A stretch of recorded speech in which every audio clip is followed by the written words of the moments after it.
বাংলাদেশে এবং বাংলাদেশের বাইরে পৃথিবীর বিভিন্ন প্রান্তে যে যেখান থেকে চ্যানেল আই দেখছেন আপনাদের সকলকে সাদর আমন্ত্রণ তৃতীয় মাত্রা দেখবার জন্য। প্রিয় দর্শক, সাম্প্রতিক নানা বিষয় নিয়ে আলোচনার জন্য আমার সঙ্গে স্টুডিওতে রয়েছেন আমার ভাই বসা আছেন বাংলাদেশ সুপ্রিম কোর্টের আইনজীবী এবং সংবিধান সংস্কার কমিশনের সদস্য ছিলেন ব্যারিস্টার মঈন ফিরোজী, এবং আমার ডানে রয়েছেন মাসিক জবান পত্রিকার সম্পাদক রেজাউল করিম রনি। স্বাগত আপনাদের দুজনকে তৃতীয় মাত্রায়। ব্যারিস্টার মঈন ফিরোজী, বাংলাদেশে এক ধরনের রাজনৈতিক অস্থিরতা আমরা লক্ষ্য করছি এবং রাজনৈতিক দলগুলোর মধ্যে মতবিরোধ তীব্র, বা সরকার সেনাবাহিনী সবই আলোচনার মধ্যে এবং বিতর্কের মধ্যে, নানা প্রশ্নের মুখে। এমনকি জাতীয় ঐকমত্য একটা কমিশন হয়েছে, আপনাদের কমিশনগুলো রিপোর্টের পরে সেই কমিশনের তৎপরতা নিয়েও নানা রকমের প্রশ্ন। ইভেন যে সংস্কার কমিশনগুলো, তার মধ্যে সংবিধান সংস্কার কমিশনের প্রস্তাবনা বা চাওয়া, সেটা নিয়েও নানা রকমের মিশ্র প্রতিক্রিয়া এবং যথেষ্ট পরিমাণে বিতর্ক রয়েছে। সো এই অস্থিরতা আসলে কতটা প্রত্যাশিত ছিল জুলাই অগাস্টের অভ্যুত্থানের পরে, এবং যেখানে কোনো ঐকমত্য প্রতিষ্ঠার লক্ষণ দেখা যাচ্ছে না বলে অনেকে মনে করেন? আপনাকে ধন্যবাদ। আমি বিষয়টাকে অস্থিরতা আছে সত্যি, কিন্তু এটাকে আমি নেগেটিভ হইতে দেখব না। কেন দেখব না? এত বড় একটা অভ্যুত্থানের পরে দেশ এ পর্যন্ত যে অবস্থানে এসছে, অনেকের কাছে এটা একটা অবাক করার বিষয়। কারণ এর মধ্যে অনেকেরই এক্সপেকটেশন হয়েছে এক ধরনের কাউন্টার রেগুলেশন হওয়ার একটা স্কোপ তৈরি হতে পারে। সেই তুলনায় আসলে তেমন কিছু হয়নি। এখন যেটা অস্থিরতাটা, এই অস্থিরতাটা কিছুটা আমার কাছে মনে হয় যে যারা রাজনীতিতে নতুন এসছে এবং যারা পুরনো যারা আছেন তাদের মধ্যে এক ধরনের অবস্থান তৈরি করার একটা প্রতিযোগিতার মতো। প্লাস কিছু কিছু বিষয় আছে, যেমন আইন শৃঙ্খলা পরিস্থিতির যে দীর্ঘদিনের একটা অবস্থান, গত রোজার আগ পর্যন্ত একটা ব্যাপকভাবে আমরা দেখেছি। এই সব কিছু মিলে বর্তমান পরিস্থিতিটা আসলে এই অস্থিরতাটা এক ধরনের কাম্য হিসাবে আমি দেখি। এটা আরেকটু ব্যাখ্যা করি। কনসেনসাস কমিশন, সরকার রাজনৈতিক দলগুলোর সাথে এক ধরনের নেগোসিয়েশনের মধ্যে আছে। তারা সংস্কার বিষয়ে বিভিন্ন আলোচনার মধ্যে আছে। এই আলোচনার মধ্যে যে জায়গাটা অস্থিরতার বড় জায়গা, সেটা হচ্ছে সরকার কিন্তু নির্বাচনটাকে কোনো নির্বাচনের কোনো রোডম্যাপ প্রপারলি এখনও ডিক্লেয়ার করেনি। একটা ডেডলাইন দিচ্ছে বা একটা ইন্ডিকেশন দিয়েছে যে এতদিনের মধ্যে হতে পারে, কিন্তু রোডম্যাপটা না দিয়ে যখন কনসেনসাস কমিশনের আলোচনায় আসছে, এখানে সবারই একটা অনিশ্চয়তা যে আসলে কি এই প্রক্রিয়াটা কি দীর্ঘায়িত করার একটা প্রচেষ্টা, নাকি এটা সদিচ্ছা এমনভাবে যে এটা আমরা ইমিডিয়েটলি শেষ করব। এই অনিশ্চয়তাটা যদি ঠিকমতো না থাকতো তাহলে হয়তো এরকম অস্থিরতার পয়েন্টটা আসতো না। কিন্তু যদি আমি এইভাবে ভাবি যে রাজনৈতিক যারা দলগুলো আছে তারা সরকারের সাথে যখন নেগোশিয়েট করবে, তখন যার যার প্রেক্ষাপট থেকে বিভিন্ন বিষয় তারা সরকারের কাছে দাবি করবে, আলোচনায় টানা হেঁচড়া হবে, তাদের মধ্যে নেগোসিয়েশনে কেউ একটা জিনিস চাইবে, আরেকজন আরেকটা জিনিস চাইবে। এই পরিস্থিতিতে সরকার তার এই সংস্কার প্রস্তাবগুলোকে কিভাবে এদের সাথে কনসেনসাসে আসবে, সেটা যদি একটা জায়গায় পৌঁছে যায় তখন দেখবেন কিছুটা ক্লিয়ার হয়ে গেছে। কারণ একটা জিনিস ক্লিয়ার, আমাদের মাননীয় প্রধান উপদেষ্টা একটা কথা বলেছেন, সেটা হচ্ছে যে রাজনৈতিক দলগুলো যা চাইবে তার অতটুকু সংস্কার নিয়ে শেষ করবেন। এটা যদি বাস্তবতা হয়, এটাই যদি সত্য হয়, তাহলে এই কনসেনসাস কমিশনের সাথে আলোচনাগুলো যখন একটা পর্যায়ে পৌঁছে যাবে, সবাই যখন ক্লিয়ার হয়ে যাবে যে রাজনৈতিক দলগুলো কী চেয়েছে, কনসেনসাস কমিশন তাদের কাছ থেকে কী আদায় করতে পেরেছে, এবং আমরা যেটা শুনেছি যে একটা চার্টার হবে, সেই চার্টারের দিকে যখন ধাবিত হবে, তখন সংস্কারের বিষয়টা মোটামুটি একটা সবার কাছে দৃশ্যমান হয়ে যাবে। অ্যাট দ্য সেম টাইম তখন আর কোনো আলোচনার, নির্বাচন ছাড়া অন্য কোনো আলোচনার কোনো সুযোগ থাকবে না। সো বাস্তবে ওই দিকে ধাবিত হচ্ছি আমরা। এবং সমস্যাটা হচ্ছে সময়টা, যে এই সময়টা কত লম্বা সময় কাটবে। বেশি লম্বা সময় হয়ে গেলে মানুষের মধ্যে একটা অস্থিরতা থাকে, কিন্তু যখনই এটা একটা জায়গায় পৌঁছে যাবে তখন কিন্তু মানুষের কাছে। আপনাকে ধারণা কতদিন সময় লাগতে পারে জায়গায় পৌঁছতে, যে জায়গার কথা আপনি বলছেন? কনসেনসাসের ইস্যুগুলো একটা আমার কাছে মনে হয় এই দুটো বিষয় এখানে বলি। একটা হচ্ছে সাবজেক্টগুলো, যে বিষয়গুলো নিয়ে আলোচনা হচ্ছে সংস্কারের, এই বিষয়গুলো নিয়ে খুব একটা বড় সমস্যা না। বড় সমস্যাটা হচ্ছে কিভাবে বাস্তবায়ন হবে। যেহেতু এখনও একটা বড় ধরনের ডিবেট আছে যে গণপরিষদ করে করবে নাকি এটা গণভোট করে করবে, নাকি পার্লামেন্ট হওয়ার পরে তারপরে করবে, এই জায়গায় একটা ভিন্ন ভিন্ন অবস্থান বিভিন্ন রাজনৈতিক দলের আছে।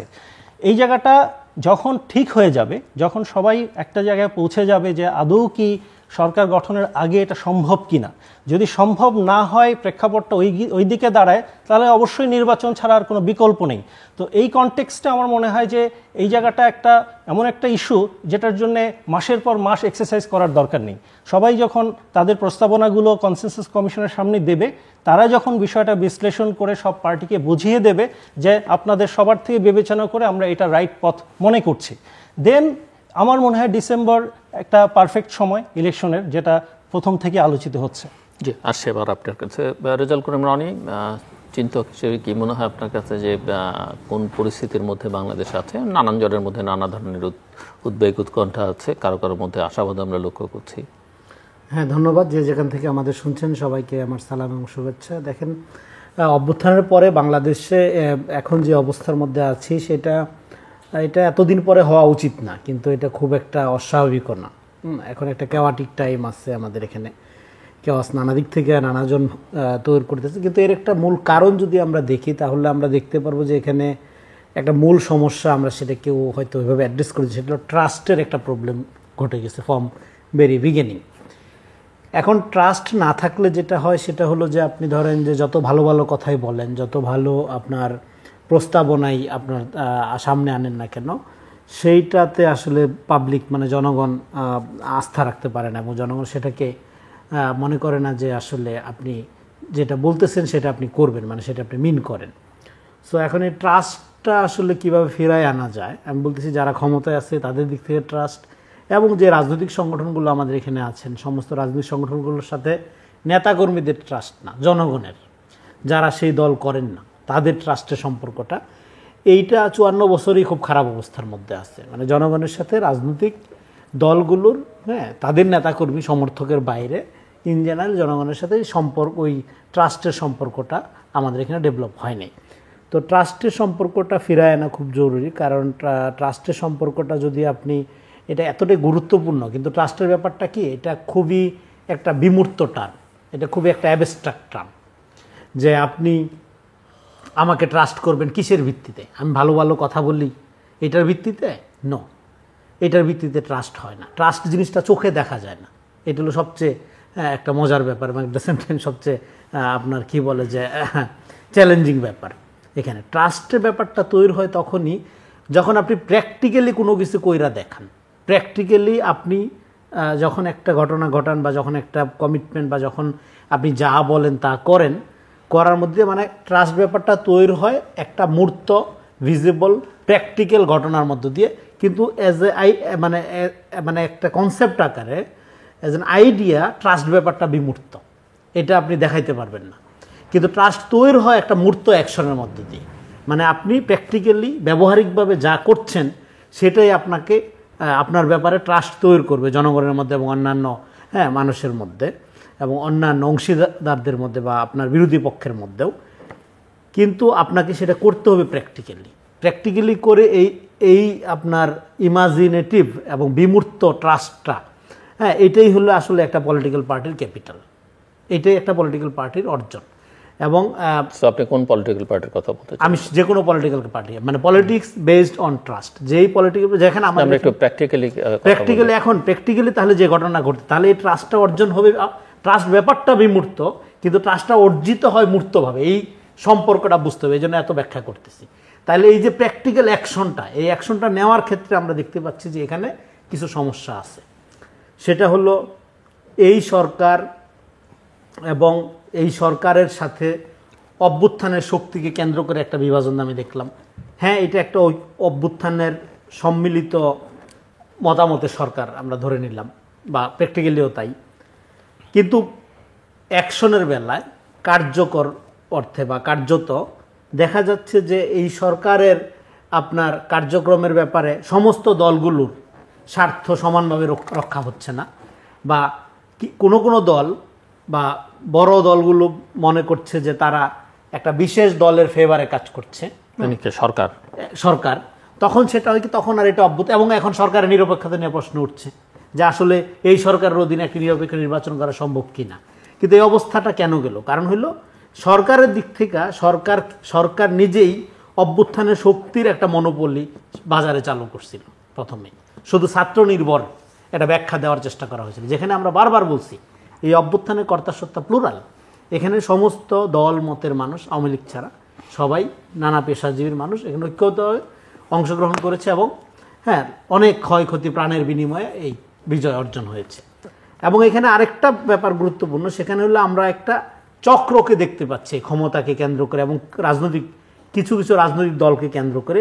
এই চক্রটা করতেছে কি শুরু থেকেই ছাত্রদেরকে বড় দল বিএনপির বিরুদ্ধে বিরোধী অবস্থান বা মুখোমুখি অবস্থানে নেওয়ার একটা চেষ্টা করতেছে, যেটা কোনো কারণ নেই, কারণ টোটালটাই অভ্যুত্থানের শক্তি। হ্যাঁ, অভ্যুত্থানের নেতৃত্বে কে না, এই বিতর্কগুলো খুবই আপনার বিরক্তিকর এবং অপ্রাসঙ্গিক বিতর্ক। কেননা আপনি তো একটা পপুলার রেজিস্ট্যান্স করতে গেলেন, পপুলার মুভমেন্ট করতে গেলেন, তাই না, প্রতিরোধ করতে গেলেন। প্রতিরোধ থেকে এটা মুভমেন্টে যে পরিণত হইল, মুভমেন্ট অলওয়েজ একটা সংগঠিত ফোর্সের কাজ। ফলে এটা আপনি পপুলার প্রতিরোধ করলেন কোটার বিরুদ্ধে, কিন্তু এটা যখন মুভমেন্টে আন্দোলনে পরিণত হইল, তার মানে এখানে সংগঠিত ফোর্স, রাজনৈতিক ফোর্স আসছে, এটা নতুন করে প্রুভ করার কিছু নেই। হ্যাঁ, এটা একদম বেসিক ব্যাপার। আবার অন্যদিকে আপনার একটা মুভমেন্ট সফল হয়, হ্যাঁ, যে ধরনের প্রক্রিয়ার মধ্য দিয়ে, হ্যাঁ, তার সব কিছুই এখানে আপনার এমনভাবে নিয়মতান্ত্রিকভাবে ঘটছে, কিন্তু অর্গানিকভাবে ঘটছে যে আপনার কোনোভাবে পূর্ব পরিকল্পিত মনে করার কোনো সুযোগ নেই। তো ফলে এই যে কালেকটিভ সত্তাটা, এটাকে আপনি একটা ছাত্র মনোপলির মধ্য দিয়ে আপনি হাজির করলেন। প্রথমে এটা ভাগ করার চেষ্টা করলেন, স্টেক হোল্ডার মধ্যে আনলেন, মাস্টার মাইন্ডের মধ্যে নিয়ে গেলেন, নিয়ে যাওয়ার মধ্যে দিয়ে বৃহত্তর যে শক্তিগুলোকে, যারা এটা মুভমেন্টে নিয়ে গেল, যে পলিটিক্যাল পার্টিসগুলো, তাদের মধ্যে আপনি একটা বিভাজন তৈরি করলেন।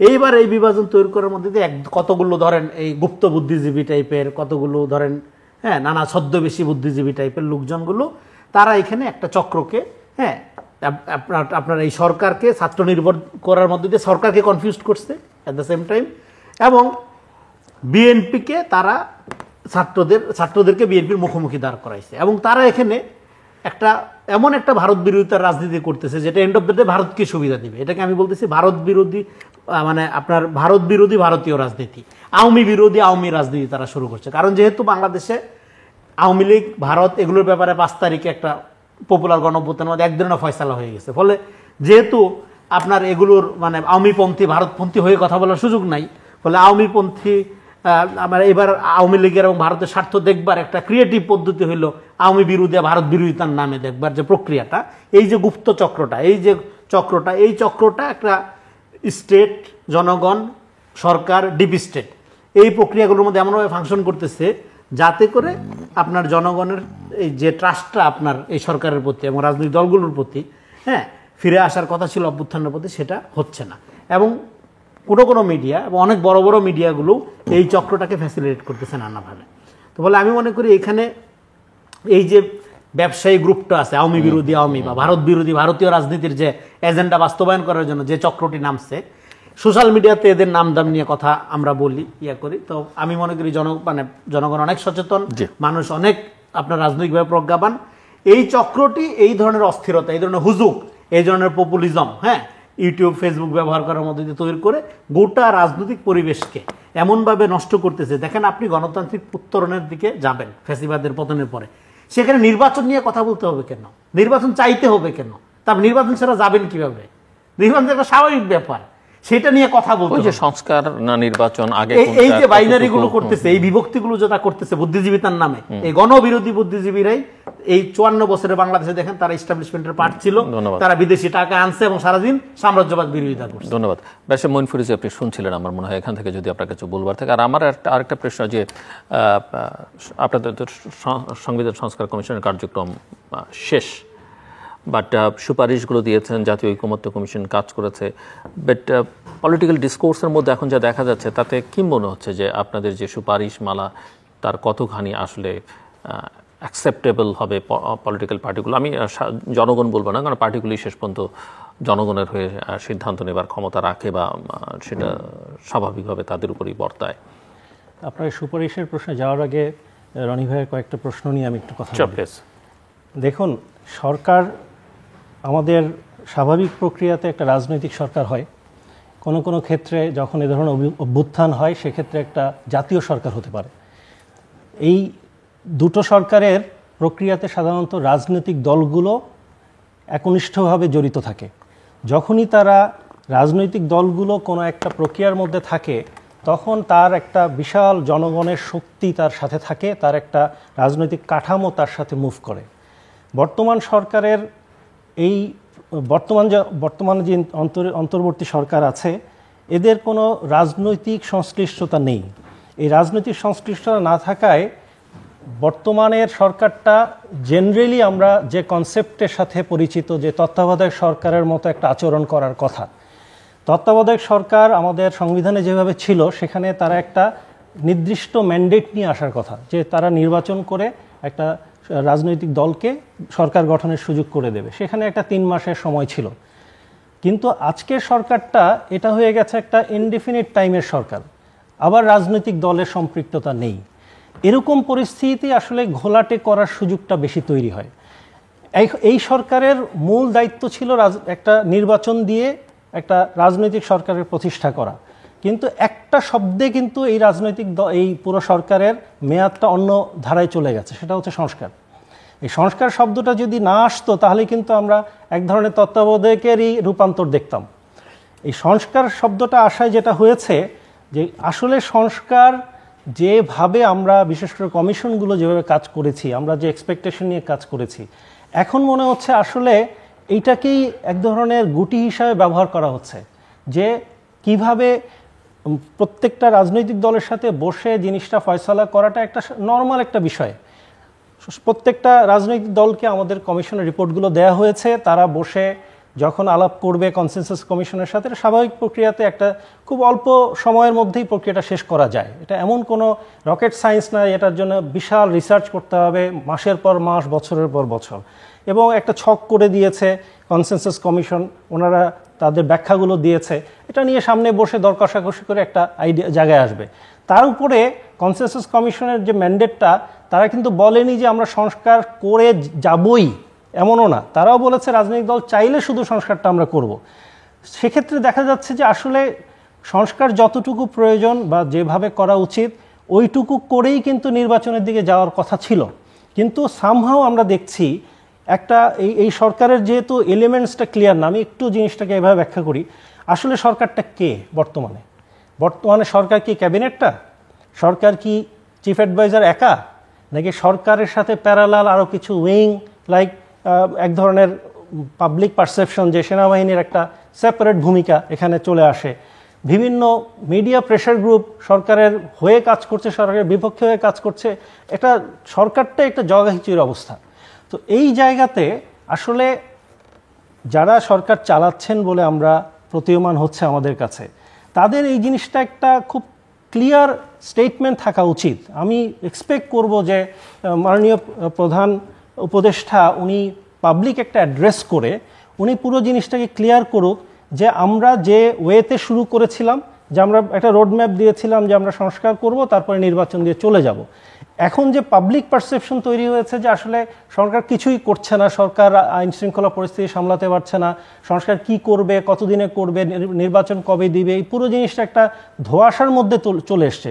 ওনার একটা স্টেটমেন্ট হওয়া উচিত যে আমাদের এই প্রক্রিয়াটা, যদিও কনসেনসাস কমিশনের 6 মাস টাইম দিয়েছে, বাট পুরো জিনিসটাই প্রোগ্রেসটা এবং এইভাবে আমরা শেষ করে আমরা পরবর্তীতে অমুক ওয়েতে আমরা নির্বাচনে চলে যাব। সেখানে হয়তো নির্বাচন কমিশনকে আরেকটু অ্যাক্টিভেট করে দিলে, নির্বাচন কমিশন যদি দৃশ্যমান হয় যে তারা একটা কাজের মধ্যে চলে এসছে, তাহলে কিন্তু এই সমস্যাটা অনেকটা কেটে যাবে।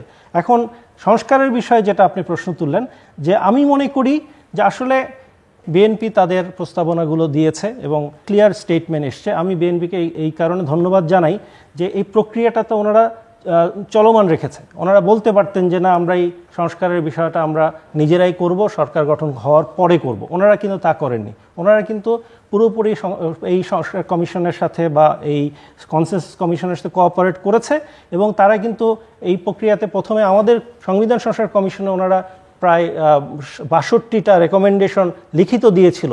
তারা একটা নিজেরা ইন্টারনাল কমিশন গঠন করেছিল। এখন আবার কনসেনসাস কমিশনের সাথেও লিখিত ওনারা প্রস্তাবনাগুলো দিয়েছে। এই প্রক্রিয়াতে এখন যেহেতু বৃহত্তর রাজনৈতিক দলগুলো একটা প্রক্রিয়ার মাঝে অংশগ্রহণ করে একটা জায়গায় এসছে, আমার মনে হয় এখন এই ধোঁয়াশে পরিস্থিতির থেকে বেরিয়ে ক্লিয়ার করা উচিত যে আমরা প্রক্রিয়াটার এমন একটা পর্যায়ে আছি যেটা আমরা দেখছি, একটা আলো দেখতে পাচ্ছি, খুব শিগগিরই আমরা একটা জায়গায় পৌঁছে যাব। অ্যাট দ্য সেম টাইম যেহেতু সংস্কার আর নির্বাচন দুটোই পাশাপাশি থাকার সুযোগ আছে, আমরা নির্বাচনের প্রক্রিয়াতে চলে যাই। নির্বাচনের প্রক্রিয়া যাওয়ার পরেও তো চাইলে একটু যদি দেখা যায় কোনো একটা পার্টিকুলার সংস্কারের প্রয়োজনে কিছু সময় বাড়তি লাগতে পারে, ওনারা ডেট ডেফারও করতে পারবে, কিন্তু প্রক্রিয়াটা শুরু করে দেওয়া উচিত। প্রক্রিয়াটা শুরু হয়ে গেলে তখন যে হবে, রাজনৈতিক দলগুলো আর বিহাইন্ড দ্য সিন যে খেলাগুলো হয় রাজনীতি নিয়ে এই সুযোগটা আর পাবে না। এবং যে ভাই যেটা বললেন যে বিভিন্ন অ্যাক্টরগুলো এই পরিস্থিতি যেমন ঘোলা পানিতে মাছ শিকার করার চেষ্টা করছে, তারা এই সুযোগটা আর পাবে না, কারণ তখন পুরো প্রসেসটাই নির্বাচন প্রক্রিয়া যখন চলে যাবে সবার ফোকাসটা ওখানে থাকবে। আর নির্বাচন প্রক্রিয়ায় গেলে আরেকটা বড় সুবিধা আছে, তখন অটোমেটিকলি আইনশৃঙ্খলা পরিস্থিতিটা অনেকটা উন্নতি আসে, বিকজ তখন সবার ফোকাসটা থাকে যে কোনো রকম যাতে ডিস্টারবেন্স না হয়। এই জন্যে আমার মনে হয় যে অচিরেই, যেহেতু ডিসেম্বর খুব বেশি দূরে না, আর সংস্কার প্রক্রিয়াটাও মোটামুটি সবাই অ্যাক্টিভলি পার্টিসিপেট করছে, এই প্রক্রিয়ার মধ্যেই নির্বাচনের পার্টিকুলার ডেট দিয়ে এবং প্রক্রিয়াটা শুরু করে দিয়ে ইমিডিয়েটলি যদি সরকার স্টেপগুলো নেয় এবং সবার কাছে জিনিসটা ক্লিয়ার করে, তাহলে বাইরে থেকে কোনো শক্তি এখানে কোনো সুযোগ নেওয়ার সুযোগ পাবে না। জি, রনি আপনি শুনছিলেন, এবং আপনার কাছে আমার স্পেসিফিক প্রশ্ন হচ্ছে যে এই পরিস্থিতির মধ্যে যেহেতু আপনি রাজনৈতিক দল নিয়ে কথা বলছিলেন, তিনটে দলের ভূমিকা আপনি কিভাবে দেখেন? একটা হচ্ছে বিএনপি, একটা হচ্ছে জামাত, এবং আরেকটা হচ্ছে নতুন যে দল আলোচনার মধ্যে আছে এনসিপি। জি, ধন্যবাদ। দেখেন ভাই যেটা বললো, এই সরকারের মেয়াদ নিয়ে একটা আলোচনা আছে। এই সরকারের নামের মধ্যেই কিন্তু আছে অন্তর্বর্তী কথাটা, এবং অন্তর্বর্তীকালীন সময়টা চাইলেও কিন্তু বেশি করা সম্ভব না, এটা একটা। আরেকটা হলো যে দেখেন এই তিনটা দলের মধ্যে দেখেন চাইলে বেশি করা সম্ভব না তা না, চাইলে তো জোরের উপরে আপনি অনেক কিছু করতে পারেন, জোরের পরিণতি তো আমরা সেটা ঝুঁকিপূর্ণ। কারণ আমরা তো এখানে আলোচনা করছি যে ফ্যাসিজম কিভাবে ওয়ার্ক করে, মানে নির্বাচনবিহীন, আপনার ভোটবিহীন নির্বাচনের সংস্কৃতি যেটা, এটা একটা ফ্যাসিবাদী সংস্কৃতি। তো আপনি অভ্যুত্থানের পরের শক্তি, আপনি অভ্যুত্থানের পরের গঠিত একটি সরকার, তাহলে আপনি কেন সেই নীতিতে যাবেন? হ্যাঁ, তো আপনার এটা সুযোগ নাই আর কি। তো এখন আপনি যেটা প্রশ্ন করলেন, পার্টিকুলারলি আপনার প্রশ্নের উত্তরে যদি বলে, দেখেন বিএনপি হইল, বিএনপিকে আমি এভাবে দেখি, বাংলাদেশে রাজনীতির বিকাশ বলতে যেটা বোঝায় সেটা হলো আওয়ামী বিকাশ, এবং সেই বিকাশে চূড়ান্ত হলো একটা ফ্যাসিবাদী রূপ, যেটা হাসিনার হাতে আমরা দেখছি। আর গণতান্ত্রিক ধারার বিকাশ যেটা, যে বঙ্গর অবস্থা আমাদের, তার একটা ধারা হইল বিএনপি। আমাদের গণতন্ত্রের অবস্থা যেরকম, বিএনপির অবস্থা সেরকম।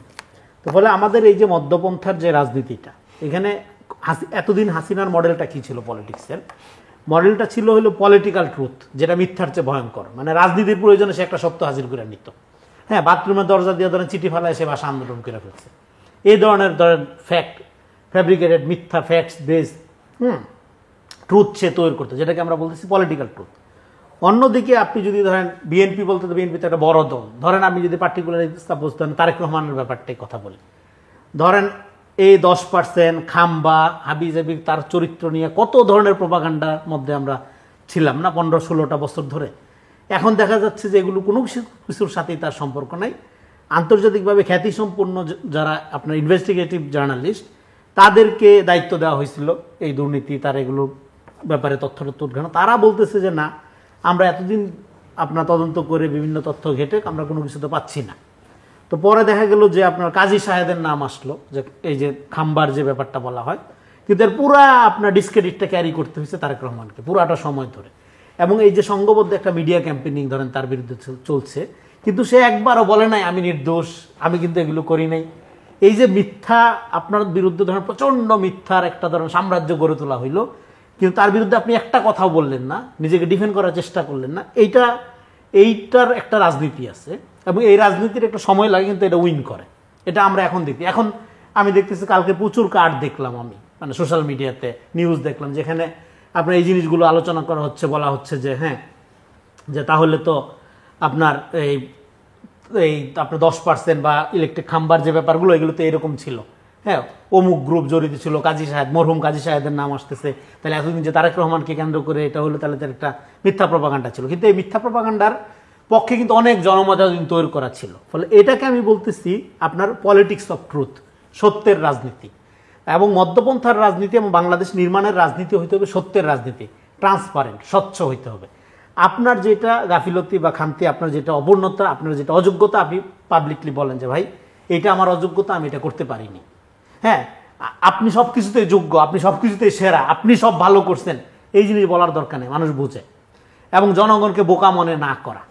তো এখন আমাদের এই পলিটিক্যাল ট্রুথের জায়গা থেকে বের হয়ে আইসে পলিটিক্স অফ ট্রুথ, এই রাজনীতিতে ফিরতে হবে। আমি যতটুকু বুঝি অভ্যুত্থানের পরে তারেক রহমানের বক্তব্য বা আমার সাথে ওনার সরাসরি কোনো কথা হয়নি, হয়নি, কিন্তু আমি যতটুকু বুঝি আমার রাজনৈতিক পর্যবেক্ষণে, বা আমি বিএনপিও করি না দলীয় পোস্টে, উনি পলিটিক্স অফ ট্রুথের রাজনীতিটা করার চেষ্টা করতেছে।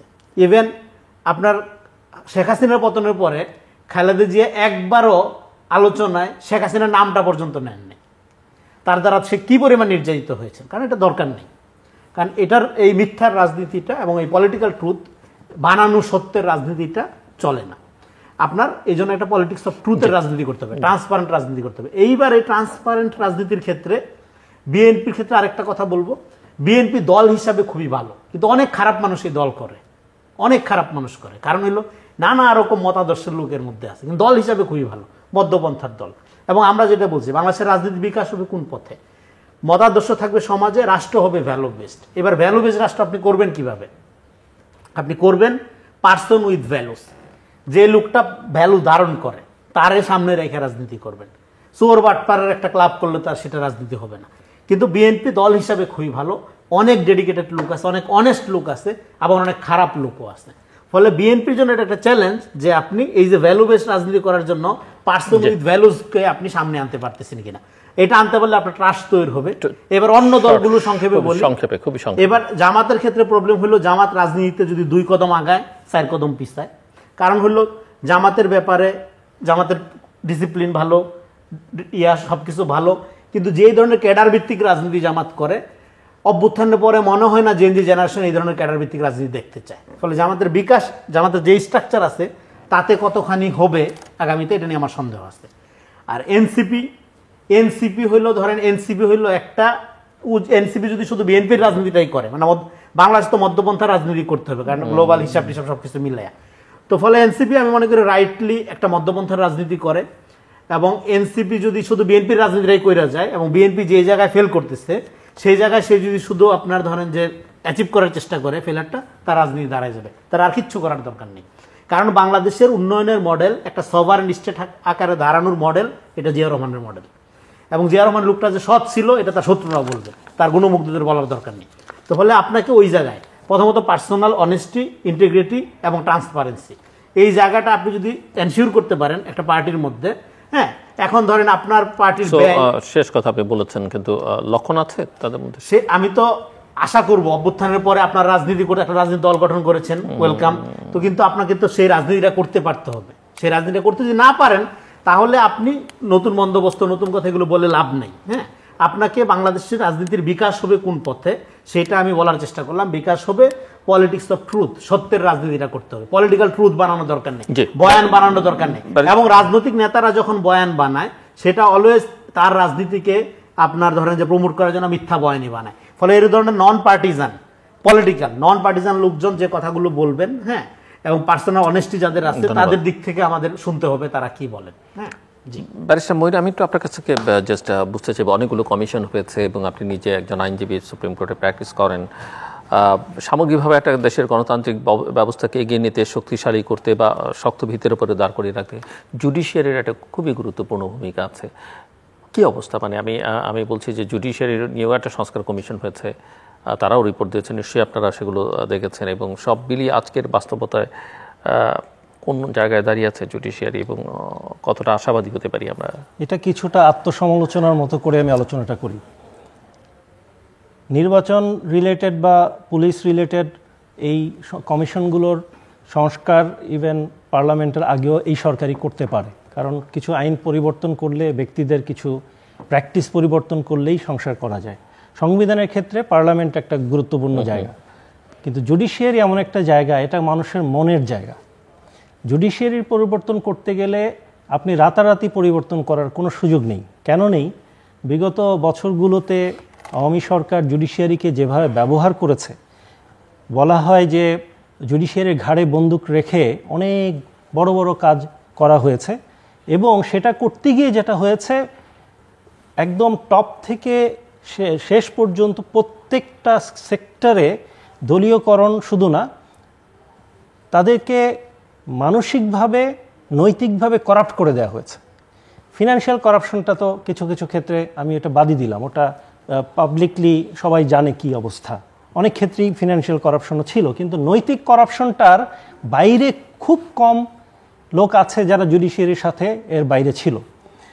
যার কারণে 5ই আগস্টের পর থেকে জুডিশিয়ারির উপরে মানুষের একটা ব্যাপক ক্ষোভ, বিশেষ করে সুপ্রিম কোর্টে আপনারা দেখেছেন, সুপ্রিম কোর্টে একটা কুর কথাও আলোচনা হয়েছিল, যদিও এটা কু কিনা সেটা নিয়ে ডিবেট আছে, বাট প্রশ্নটা হচ্ছে যে মানুষের আক্ষেপটা জুডিশিয়ারির উপর বেশি পড়েছে, বিশেষ করে যারা বিরোধী দলে ছিল বা বিরোধী রাজনীতিতে ছিল আওয়ামী লীগের সময়, তাদেরকে এই হাজার হাজার মামলা দিয়ে তারপরে এই বিভিন্নভাবে রিমান্ডে দিয়ে নির্যাতন করায় জুডিশিয়ারি সত্যিকার অর্থে বিশাল একটা ভূমিকা পালন করেছে, যেটার কারণে মানুষের সরাসরি ব্যক্তিগতভাবে ক্ষতিগ্রস্ত হয়েছে।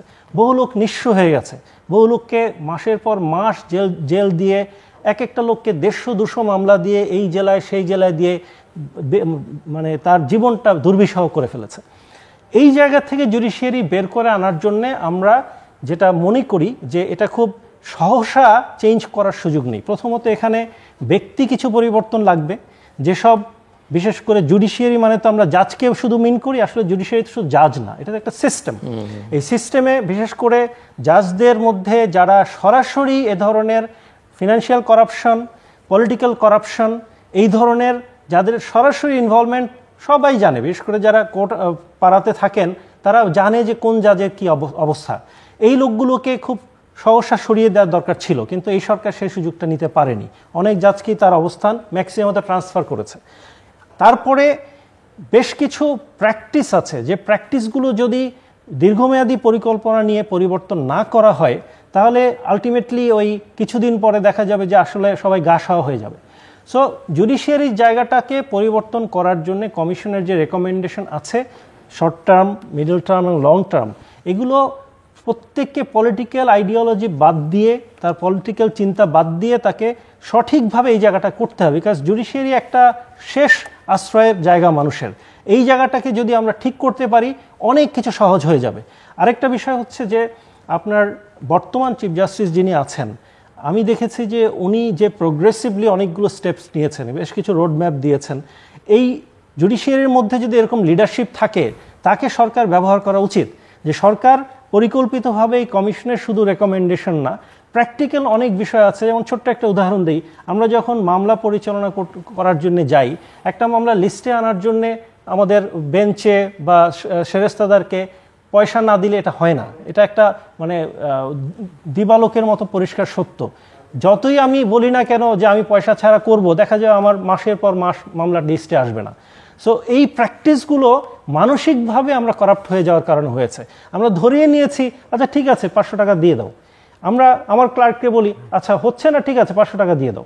এই যে মানসিকভাবে আমরা করাপ্ট হয়ে গেছি, এই জায়গা থেকে পরিবর্তন করার জন্যে আমাদের সবার সচেতনতা এবং সবার এই বিশ্বাস আনা উচিত যে আসলে মানুষ পবিত্র জায়গা হিসাবে কোর্টকে দেখে। এই পবিত্র জায়গায় অপবিত্র প্র্যাকটিসগুলো আমরা কেন এখান থেকে কেন পরিবর্তন করব না? সেই মানসিক পরিবর্তনটা একটা বিশাল জায়গা।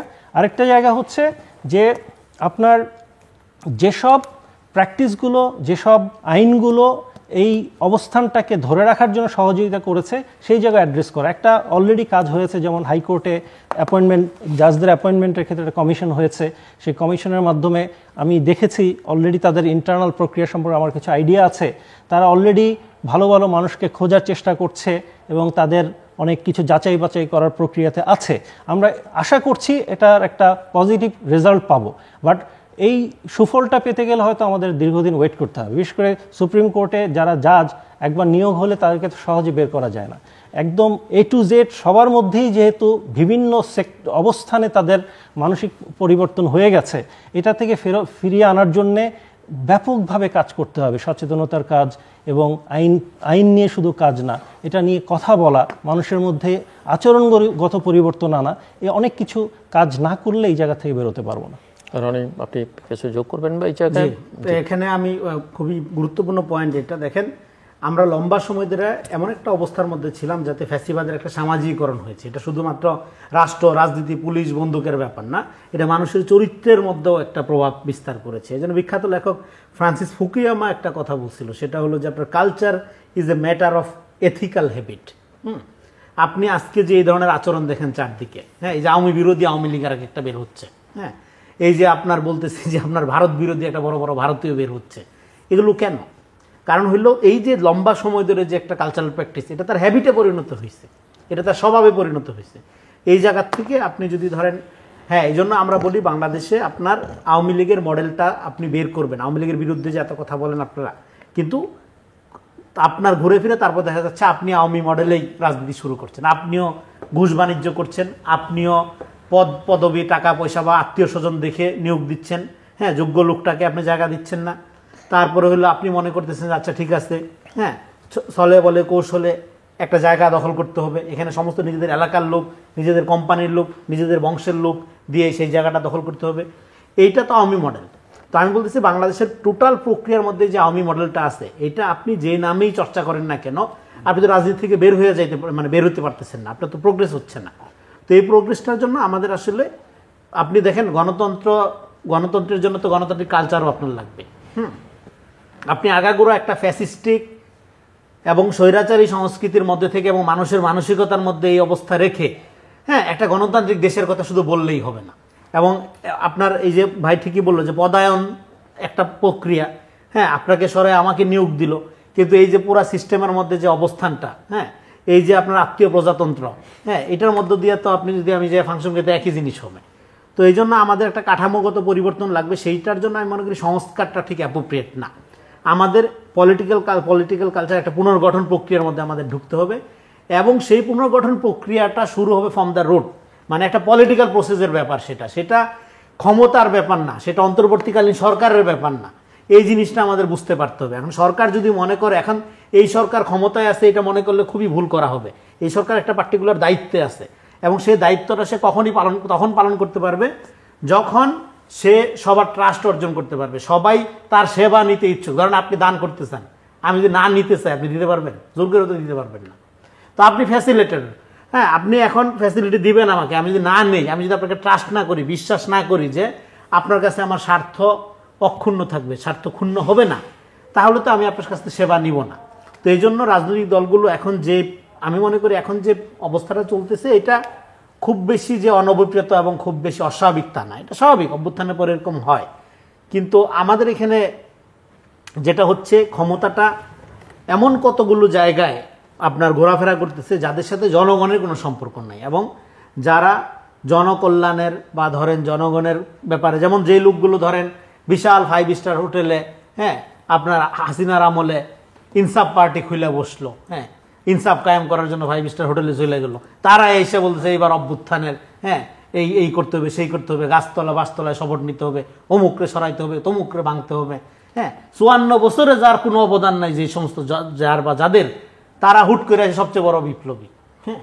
তো এই ধরনের আপনার এই যে টাউট টাইপের লোকজন, এবং মিডিয়া তাদেরকে যে আপনার এক ধরনের ইয়ে করে, এবং আমাদের পুরো সংস্কৃতির মধ্যে যে একটা বাইনারি, দেখেন 100% বিরোধিতার জায়গা থেকে রাজনীতি না করলে কি আর হয় না? এখন অভ্যুত্থানের পরে আপনি কাছাকাছি জায়গায় রাজনীতি করেন, আপনি বেটার প্রপোজাল দেন, হ্যাঁ, আপনার এখন না ও এটা বলছে এই দল, তাহলে আমার 100% এর বিরোধিতা করতে হবে। এই বাইনারি রাজনীতি তো শেষ হয়ে গেছে। অভ্যুত্থানের পরে তো এরকম রাজনীতি হবে না। 100% বিরোধিতার রাজনীতি দরকার নাই তো আপনার 100% বিরোধিতার রাজনীতি end of the day elimination ডাইকে আনে। আমি আসছি আপনার কাছে, আমরা একটু শেষের দিকে ব্যারিস্টার মঈন, আমি একটু এখন আপনার কাছ থেকে শুনতে চাইব যে সরকারের জন্য, নাগরিকদের জন্য, রাজনৈতিক দলগুলোর জন্য যদি স্বল্পমেয়াদী, দীর্ঘমেয়াদী এবং মধ্যমেয়াদী কোনো প্ল্যান করা, বা তাদের কাছ থেকে আপনি কি প্রত্যাশা করেন? আপনি কিভাবে? আমি ব্যক্তিগতভাবে একটা গুরুত্বপূর্ণ জায়গায় কথা বলতে চাই। এখন দরকার এক ধরনের সামাজিক মুভমেন্ট, যেখানে দেশপ্রেম এবং সততা নিয়ে মানুষ কথা বলা শুরু করতে হবে। আপনি দেখবেন ভারতীয় সিনেমাতে দেশপ্রেম নিয়ে ব্যাপক গান হয়, ব্যাপক কাজ হয়। কেন? মানুষকে একসাথে করার জন্যে এটা খুব ভালো কাজ করে। মরহুম রাষ্ট্রপতি জিয়াউর রহমান, উনি যখন খালকাটা কর্মসূচি শুরু করেছিলেন, উনি রাষ্ট্রের পরিচালনা করায় প্রত্যেকটা গ্রামে গিয়ে খাল কাটা, নিজে খাল কেন কেটেছেন? কারণ হচ্ছে ওই জিনিসটা মানুষকে দেশপ্রেমে উদ্বুদ্ধ করছে, যে একজন রাষ্ট্রপতি এসে খাল কাটছেন, একটা জায়গা না, সারা দেশব্যাপী। It creates A movement. এই মুভমেন্টটা আমাদের এখন সবচেয়ে বেশি জরুরি দেশপ্রেমের ক্ষেত্রে। যেমন আমাদের মাননীয় প্রধান উপদেষ্টা একটা মডেল হিসেবে আমাদের দেশে আছেন। উনি কিন্তু রাষ্ট্রনায়ক না, উনি কিন্তু এক ধরনের সারা পৃথিবীর জন্য একটা আইকন। উনি এই দেশপ্রেমের আলোচনাটা ব্যাপকভাবে করা উচিত এবং সততার আলোচনা করা উচিত। সততার শব্দটার বলতে গিয়ে আমি একটু একটা পয়েন্ট নিয়ে আলোচনা করি। হাসিনা যে কাজটা করতেন, যে মিথ্যাকে প্রতিষ্ঠিত করতেন, এটা নিয়ে আমরা মাঝে মাঝে একটু যোগ করতাম এভাবে যে আদর্শলিপি বদলে দিতে হবে, আদর্শলিপিতে সদা সত্য কথা বলিব, মিথ্যা বলা মহাভাবে তুলে দিতে হবে, এরকম একটা আলোচনা হতো। কারণ মিথ্যা জিনিসটাকে এত দিবালোকের মতো চাপিয়ে দেওয়া হতো। আমাদের এখন সত্যকে চাপিয়ে দেওয়ার দরকার নেই, সত্যকে মানুষের স্মরণ করিয়ে দেয়া। দেশপ্রেমকে জাগিয়ে তোলার জন্যে আমাদের প্রধান উপদেষ্টা একটু উদ্যোগ নেন, বিকজ ওনার অ্যাকসেপ্টেন্স সারা দেশব্যাপী সকল মানুষের কাছে। উনি শুধুমাত্র সরকার পরিচালনা না করে জনগণকে এই মানসিক যে অবস্থানে আছি আমরা, যেটা বললাম, যেটা মোরাল করাপশনের মধ্যে আমরা ঢুকে গেছি। আমরা চিন্তা করলে আগে চিন্তা করি, লাইনে দাঁড়ালে আচ্ছা 10 জনকে টপকে একটু আগে যাওয়া যায় কিনা। এই যে মানসিকভাবে আমরা যে একটা ভিন্ন ধারায় চলে গেছি, একটা নেগেটিভ ধারায় চলে গেছি, মিথ্যার ধারায় চলে গেছি, এখান থেকে বের করার জন্যে উনি একটু উদ্যোগ নেওয়া উচিত। সামাজিকভাবে সবাইকে এই জিনিসটা মাথায় নিয়ে আগানো উচিত যে আমরা সত্য প্রতিষ্ঠা করা, সত্যের কথা বলা, মানুষকে সত্যের প্রতি আকৃষ্ট করা এবং দেশপ্রেমটা একটু ভিতরে চাপিয়ে দেয়। একটা কথাই মাঝে মাঝে অনেক জায়গায় বলি যে আমাদের দেশের মতো এত দেশাত্মবোধক গান বোধহয় কোনো পৃথিবীতে নেই, কিন্তু এই গানের মধ্যে যে মর্মটা ভিতরে নেই, আমরা ভিতরে সেই মর্মটা নেই না। আমাদের উচিত ইমিডিয়েটলি সামাজিকভাবে সবাইকে দেশপ্রেম নিয়ে কথা বলা। আমরা অন্যান্য দেশকে আমাদের উপরে তারা বিভিন্নভাবে প্রভাব খাটাচ্ছে সেই কথা বেশি না বলে আমি নিজের ভিতরে আমার দেশপ্রেম যদি আমি জাগিয়ে তুলি, তাহলে আর কেউ এদিকে আমাকে ইন্টারফেয়ার করার সুযোগই পাবে না। আমি বাইরের শক্তি তো এখানে এসে কিছু করে না, আমরা তাদেরকে সুযোগ করে দিই, কারণ আমরা নিজেরাই মির্জাফরের মতো চরিত্র নিয়ে বসে আছি। আমাদের দেশপ্রেম, সততার এই প্র্যাকটিসটা সামাজিক মুভমেন্টে পরিণত করা উচিত এবং এই ব্যাপারে সমস্ত সচেতন নাগরিকের বিশেষভাবে প্রত্যেকে যার যার জায়গা থেকে অ্যাক্টিভলি পার্টিসিপেট করা উচিত।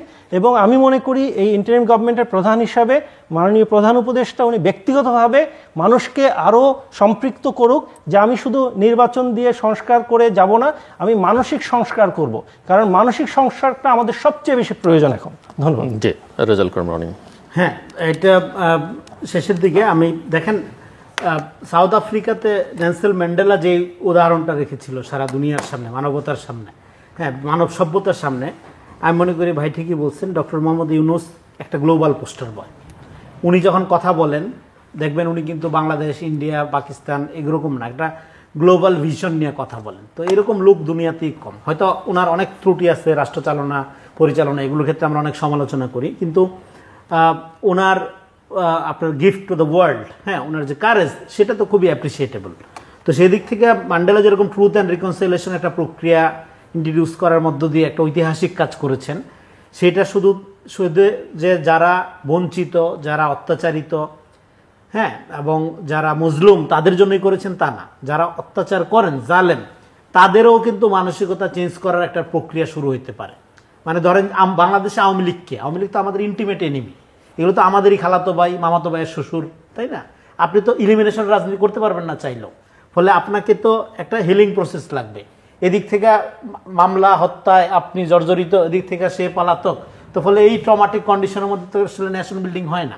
তো আপনার একটা হিলিং প্রসেস লাগবে, আমি যেটা মনে করি। এই হিলিং প্রসেসের জন্য আমি আওয়ামী লীগ ক্ষমতায় থাকতে থেকে এখানে আইসা বলতেছি যে আপনি ট্রুথ অ্যান্ড রিকনসিলিয়েশন একটা প্রক্রিয়া শুরু করেন, আপনি বিচারটাকে অ্যাকাউন্টেবল করেন, আপনি ভিকটিম বিকাম কিলার্স, আপনি ভিকটিম বানায়েন না কাউকে, হ্যাঁ যে কারো রাজনৈতিক পরিচয়ের কারণে। এবং জামাতের অবস্থান দেখে বা জামাতের দেখেন জামাতকে কিন্তু দীর্ঘ সময় সবাই একটা রাজনৈতিক গুটি আকারে ব্যবহার করার চেষ্টা করছে, হ্যাঁ এখন আওয়ামী লীগকে কি এভাবে ব্যবহার করার চেষ্টা করা হচ্ছে? সেই জন্য এটাকে একটা প্রপার ওয়েতে আপনি ডিল করেন, ইনসাফপূর্ণ ওয়েতে ডিল করেন। সেই ডিল করার ক্ষেত্রে আমি মনে করি ডক্টর মোহাম্মদ ইউনূস যেহেতু গ্লোবালি উনি একটা আপনার আমাদের বললাম যেটা পোস্টার বয়, উনি কিন্তু একটা উদ্যোগ নিতে পারে, যেটা ম্যান্ডেলার যে উদাহরণ, হ্যাঁ সাউথ আফ্রিকার ক্ষেত্রে তৈরি হয়েছিল, বাংলাদেশেও সেরকম একটা উদাহরণ তৈরি হতে পারে। কারণ আমাদের এখানে যে আলোচনাটা আমরা বারবার করতেছি, আমাদের সব কিছু ধ্বংস হয়ে গেছে। এখানে মানুষের মোরাল স্পিরিট বলতে কিছু নেই। আপনার একটা জাতি গঠনের জন্য তো আপনি কি করবেন, আপনি ভাই যেটা আলোচনা করতে চান, ক্রিয়েটিং এ ন্যাশনালিটি, আমাদের একটা ন্যাশনাল স্পিরিট লাগবে।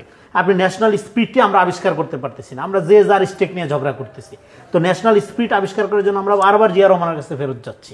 হ্যাঁ, কারণ আমাদের আর কোনো মডেল নাই, আর কোনো আইডিয়াস নাই।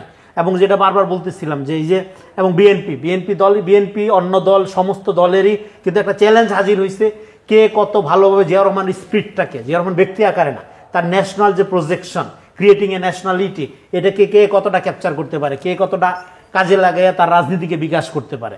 সো ওই জায়গার থেকে আমি মনে করি যে আমাদের একটা শুভ একটা মানে বেটার প্রতিযোগিতার জায়গায় যাওয়া উচিত পলিটিক্যাল পার্টিগুলোর, এবং দ্রুত এই সরকার ডক্টর ইউনূসের নেতৃত্বে আমি বলবো আপনার রিকনসিলিয়েশন প্রক্রিয়া শুরু করে সমাজকে হিলিং করেন, মানুষের মোরাল ফ্যাব্রিক্সকে উন্নত করেন, যদি আপনারা একটা প্রপার ডেমোক্রেটিক স্টেট পেতে চান, মানুষের মর্যাদা ফিরে আনেন। এই সমাজে মানুষের মর্যাদা নেই, যে যেই দল করে তার মর্যাদা তৈরি হয়, এবং সেই দল যদি ক্ষমতায় যায় পরে তারা লুটপাটের লাইসেন্স পেয়ে যায়। এগুলো কোনো রাজনীতি না, নাগরিক ভিত্তিক একটা রাজনীতি আমরা দেখতে চাই। আপনি কি কিছু বলতে চাইছেন? সংক্ষেপে একটা কথা, 5ই অগাস্টের পরবর্তীতে কালচারাল কোনো পরিবর্তন হয়নি। আগে যেভাবে কাজ করতাম আমরা একইভাবে কাজ করছি। আগেও ঘুষ বাণিজ্য দিত, এখনও ঘুষ বাণিজ্য চলছে। আগেও অন্যায় করে কাজ করাটাই স্বাভাবিক প্রক্রিয়া ছিল, এখনও তাই হচ্ছে।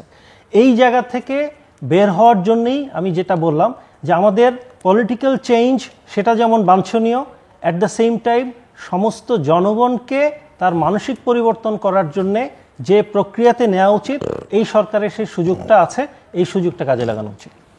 দর্শক, অনুষ্ঠানের শেষ প্রান্তে আমরা সামাজিক যোগাযোগ মাধ্যম ফেসবুক, এক্স এবং ইউটিউবে রীতিমতো লাইভ স্ট্রিম হচ্ছে, আপনারা দেখতে পারেন। টেলিভিশনের পর্দায় দেখতে না পারলে যে কোনো সময় যে কোনো স্থান থেকে ইউটিউবে রীতিমতো চ্যানেলটি সাবস্ক্রাইব করে পর্ব বা পুরোনো পর্বগুলো আপনারা দেখতে পারেন।